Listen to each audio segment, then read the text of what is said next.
We want to live, not survive. The rallying cry of thousands of predominantly young demonstrators taking to the streets across Madagascar since last Thursday over long-standing water and power cuts. Inspired by so-called GenZ protests elsewhere, they are the largest the Indian Ocean island has seen in years and has led the president to dissolve his government. They call us the TikTok generation, a generation of idiots. And when we rise up, they won't even let us speak about the country's problems.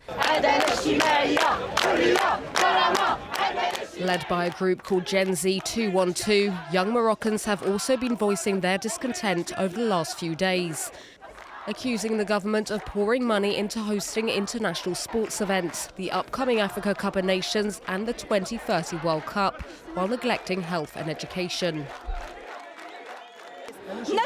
Young people are demanding schools and hospitals. What they are asking for is not impossible. These are necessities in Morocco. How can the authorities not understand this? In response, authorities have arrested dozens of protesters.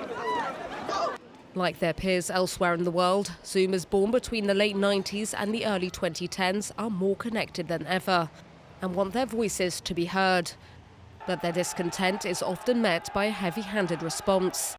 A generational rift that has also swept through South Asia, with GenZ protests toppling governments in Sri Lanka, Bangladesh and most recently in Nepal.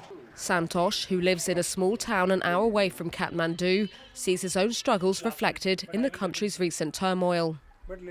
There's a big problem with jobs here. Even after getting a degree, people don't find work, so they have to go abroad. And those that do only earn 100 to 150 euros a month. That's not enough to live on.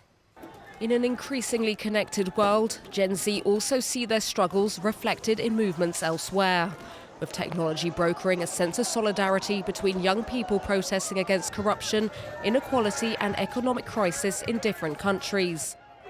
Demonstrated by this pirate flag from the popular Japanese anime series One Piece, seen during recent protests in Peru and the Philippines, as well as on banners in Madagascar and Nepal.